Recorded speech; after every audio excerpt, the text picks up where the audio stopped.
안녕하십니까. 특종부동산연구소 기자 출신 공인중개사입니다. 서울을 중심으로 신고가가 연일 속출하는 불장이 이어지는데도 정부가 보이지 않습니다.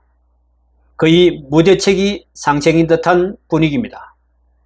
시장에 잘못 발을 들여놨다간 문재인 정부의 미친 집값 꼴랄까 두려운 모양입니다. 집값 급등이 폭등이 될지도 모르는데 그냥 내버려 두고 있는 것입니다. 좋게 표현하면 시장에 맡기고 있는 거죠. 그러면서 우리가 아닌 윤석열 정권 탓이라며 집값 급등 책임을 돌리고 있습니다. 그런데 이를 어쩌랴.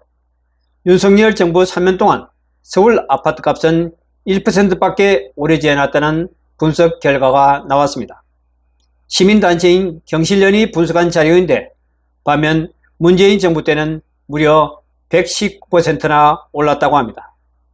물론 윤 정부 때는 역대 정권 가운데 강남과 비강남권의 아파트값 격차가 가장 컸습니다. 이를 두고 현 서울 집값 급등을 전 정부 탓으로 돌리는 것은 억지로 보일 수 있습니다. 기자 출신 입장에서 볼 때 정부는 지금 대책을 마련할 주체, 즉 주무부처가 없습니다. 새 국토교통부 장관이 아직 내정도 되지 않았기 때문이죠. 청문회를 거쳐 임명이 돼도 업무 파악하고 대책까지 내놓으려면 적어도 한두 달은 걸립니다. 빨라야 8월 내내 가서야 나오지 않을까 싶습니다. 따라서 현재로서는 마땅히 내놓을 대책이 없습니다. 이 상태에서 섣불리 규제 카드를 꺼내들면 자칫 불난데 기름 붓는 격이 될 수도 있다는 걱정이 큰 것 같습니다. 한편으로는 7월 스트레스 DSR 3단계 실수로 대출이 크게 줄면 집값이 수그러들 수 있지 않을까 하는 기대도 있을 것입니다. 대출 금액이 감소했는데도 수요가 늘고 불장이 이어진다면 그때는 미봉책이라도 내놓지 않을까요? 전국적으로는 아니더라도 서울에 이어 수도권까지 급등세가 확산되면 뒷짐지고 있을 여유는 없을 것입니다.